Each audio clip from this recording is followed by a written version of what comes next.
किसी भी मैटर का स्मॉलेस्ट पार्टिकल एटम को समझा जाता है और एटम को डिवाइड किया जाता है बिटवीन डिफरेंट चार्जेस। इसमें हमारे पास पॉजिटिव और नेगेटिव चार्जेस होते हैं। इसके अलावा हमारे पास एक न्यूट्रल यानी कि न्यूट्रॉन भी कहलाता है, जिसके ऊपर कोई चार्ज नहीं होता।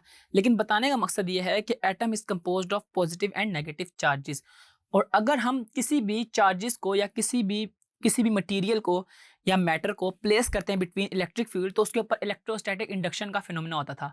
हमने अपनी लास्ट क्लासेस में भी इस चीज़ को देखा था कि जब हम किसी भी अनचार्ज बॉडी के नज़दीक कोई चार्ज बॉडी लेके आए तो वो जो अनचार्ज बॉडी होती है वो भी चार्ज हो जाती है। इसी से रिलेट करते हैं अब जो हम टॉपिक स्टार्ट करने लगे हैं, दैट इज इलेक्ट्रिक पोलराइजेशन। ठीक है जी।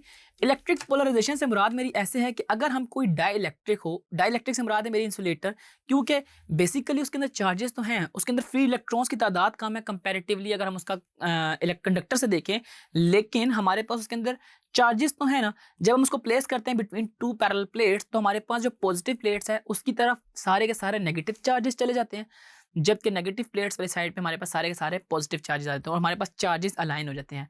और यही हमारे पास इलेक्ट्रिक पोलराइजेशन कहलाती है।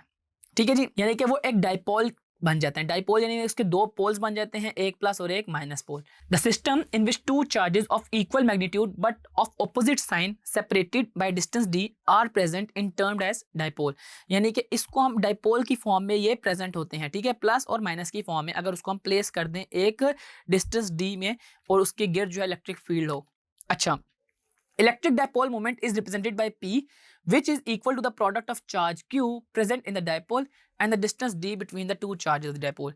अब ये चीज़ आपको इसमें याद रखनी है कि जो हमारे पास P है यानी डाइपोल जो है वो हमारे पास Q इंटू डी होता है। यानी कि ठीक है, जो इलेक्ट्रिकल पोलराइजेशन है इसको हम लोग इलेक्ट्रिकल डाइपोल भी कहते हैं और इसको हम रिप्रेजेंट करते हैं Q इंटू डी से, और ये हमारे पास वेक्टर क्वांटिटी है। ये एक बहुत स्मॉल सा टॉपिक था आपकी बुक में। अगर ये आपके पास पेपर में आता है तो आपने इसको शुरू में इसी तरह डिफाइन कर देना है कि कैसे डाइपोल्स बनते हैं और इसको मैथमेटिकली किस तरह रिप्रेजेंट करते हैं, और ये हमारे पास वेक्टर क्वांटिटी है।